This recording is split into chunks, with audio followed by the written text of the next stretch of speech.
Disturbing development. To talk about this, we have Joe Sistak, former congressman, former admiral with the U.S. Navy. We also have with us Robert O'Brien, a political observer of note, great note, and also former advisor to the Romney campaign on foreign policy. Let's start off with you, Congressman Sistak. If we have weapons coming in from Iran through Iraqi airspace into Syria, that just sounds like the situation has gone from bad to worse out there. What's your assessment? Well, I think this was part of the problem of this fairly skimpy agreement, this truce that was done, and that Morsi, the president of Egypt, kind of led. Now, all of a sudden, he's focused on domestic problems, and they had all said, we're going to deal with the issue of how we ensure that arms no longer flow into Gaza. We have a ship bringing, allegedly, from Iran, some weapons up the Red Sea. So I think this is going to be a test of, are we really going to deal with this issue, or did we just kick the ball down the road? I think overall, though, let's step back. I'm hoping that out of this crisis, that this cycle of revenge and retaliation, that the United States, more than anyone, steps forward and begins to say, look, Israel and the United States are less secure if every 4 years Israel has to go back into the Gaza strips in order to take out what have become even longer range and more numerous rockets and missiles. Is there a way to move us towards the potential of a two-state solution? That has to be where we focus ourselves upon. I'm not going to say it's going to be easy, but this isn't going to end until we get to that goal. Robert O'Brien, it seems like moving arms in the Middle East is the biggest and most growing business out there these days. I mean, if you don't stop the military armaments moving around, either through Egypt into Gaza or from Iran into Syria, I mean, there's not a possibility of peace, is there? There really isn't. I was in Israel earlier this summer, and what folks don't realize here in the United States are the distances involved. I mean, you stand at one of the kibbutzim right across the border from Gaza, and all of these school children are subject to these flying IEDs, the unguided rockets that are civilian terror weapons. We have to stop it. The ship coming from Iran is very troubling. It's got two routes to get to Gaza to resupply Hamas. One is up through the Red Sea, as the Admiral noted, and then through the Sinai Peninsula into the tunnels and into Gaza. Or the other way is to come through the canal, the Suez Canal, into the Mediterranean. And there was another troubling development this morning. There were reports that Russia had sent warships to anchor them off the coast of Gaza. So the situation is tense. It requires American leadership. It requires getting the Sixth Fleet out there to keep an eye on our Russian friends and make sure that they don't have any ideas about how post-election flexibility might affect their relationship with Hamas and Iran, and allow those resupply routes to remain open for Hamas. We have to shut that down. We have to allow Israeli civilians to live in peace and not in fear of rocket attacks from Hamas, and that's going to take American leadership, and I hope the President is going to get involved. This is one where we have to be out front. We can't lead from behind here where Israel is involved. You know, if I could add to that. I'm certainly, Joe. Well, no, I think it's a very important point, is we need to stand with Israel, who is our strongest ally in that region. But I, after 31 years in the military, kind of came away with an understanding that militaries may stop a problem, at least temporarily, but it never fixes a problem, much like Israel had to go back into the Gaza Strip where it had to go back in 4 years ago. This time, as compared to 4 years ago when they launched 700 rockets in 3 weeks, this time they did almost that number in 7 days. And this time, the rockets were even longer. They actually hit Tel Aviv, where 40% of the population of Israel is, that its cultural and its historical center is.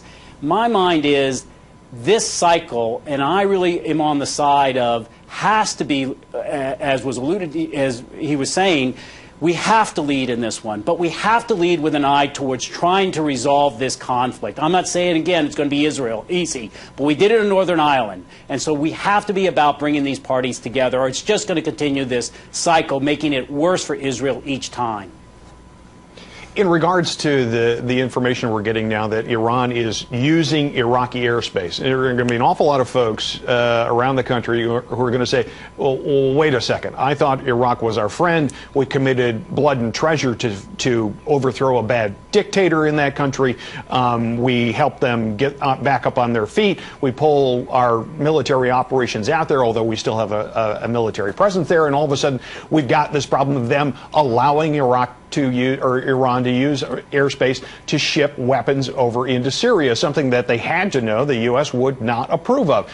It goes to the question, okay, if we went to all this trouble of overthrowing a government in Iraq, then why did we do it if this is the end result? Well, we need some tough-nosed, hard-nosed diplomacy here. We've got to get tough with the Iraqis, and there's still a lot that Iraq needs from the United States. Most of their military equipment is going to be coming from us over future years. They want the F-16s. They want continued American advice. One of the problems with us leaving Iraq without having a status of forces agreement is that it allowed this sort of vacuum to exist. But we need to get in and explain to the Iraqis that it's just not tolerable to allow Iranian weapons to be shipped to Assad in Syria so that he can in turn kill thousands and thousands of his own people. I mean, we have a burgeoning genocide taking place in Syria. Every day there are hundreds of people being slaughtered. There are thousands and thousands of people seeking refuge in Turkey and in Lebanon.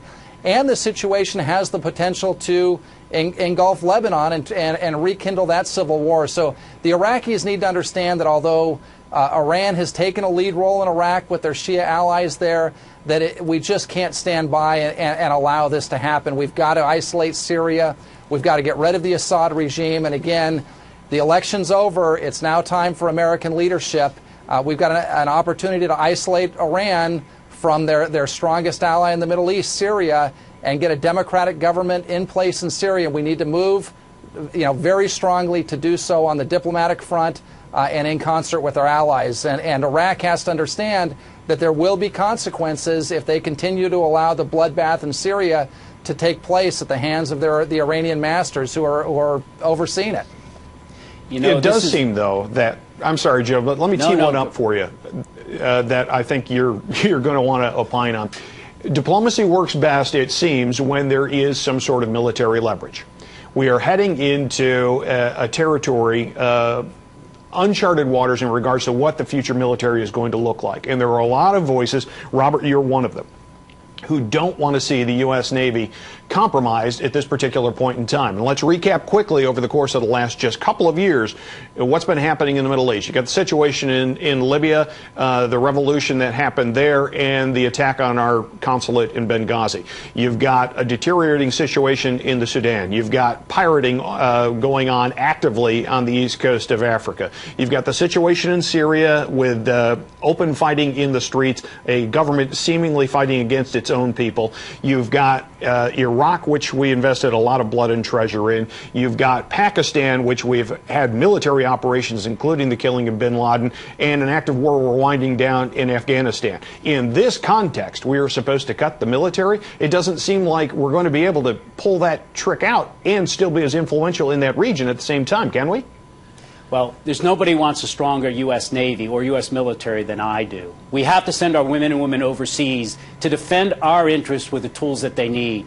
But if you step back and look at an aircraft carrier today, the one that I commanded, the George Washington, the carrier battle group I had, it can strike 9 times the targets today in 24 hours that it could do just 15 years ago. That means we have 90 aircraft carrier equivalents as of 15 years ago. Do we need another aircraft carrier? And in all those challenges you mentioned, from Benghazi to bin Laden, is what we need is to dominate cyberspace. In other words, I would always take, if I were out there, not another ship, but the ability to know what bin Laden was, the ability to know what really went down in Benghazi and have the agile force in order to respond to it. Imagine how we took down, though, for a while, those centrifuges of Iran, till we stopped them for a couple years, just delayed them, by a virus. In short, as the Navy has been shifted by this president to 60% of its forces to the Western Pacific, rightly, because of the emerging superpower of China, where it has already claimed the East and the South China Sea as inland waterways because of the natural resources that are down there, having conflicts, naval ones already with Vietnam and the Philippines, Japan and Korea. Do we want to try buy another $2 billion submarine when we have 50 and they have 80? $2 billion a pop, or do we want a similar sensor system that we once had up near the Greenland-Iceland gap that could track every Soviet Union submarine and insonify with this sensor system the entire South and East China Sea, so that when one of the submarine moves, it sends up a signal to a satellite, and an unmanned air vehicle comes over and takes it out. It's how we spend our money is what I'm most concerned about. It's not how many more ships we have. And I need to get Robert in before we go to break. Robert, on this, I know you're very much against the proposed cuts here. I've only got a little bit of time. If you could, please. Quantity has a quality all of its own, and while controlling cyberspace is important, I agree with that, you still have to have destroyers and frigates and aircraft carriers in the region when trouble arises. With sequestration coming, we're looking at a 250-ship United States Navy, highly capable ships, no doubt, highly motivated sailors and Marines manning them. But we have to have ships so that the president has options. At the end of the day, it's not going to be just computer hackers and cyber warriors that solve some of these problems when the Iranians are physically moving missiles into Gaza or physically moving missiles into southern Lebanon. We've got to have boots on the ground where necessary, and we have to have the ships to support them and get them there. So while I want to spend our money wisely, we can't watch the United States Navy disappear, especially with the problems we're facing, as the Admiral pointed out, in the South China Sea, the East China Sea. He was on the Washington. It was the only forward deployed carrier in Asia. It'd be nice to have 2 forward deployed carriers there. So, you know, we got to have the right quantity in addition with high tech. I'm sorry, Robert, you got to go, but we will be hearing this debate again. Thank you. Over and over again in Washington. Great to be with you both. Robert O'Brien, Joe Sestak.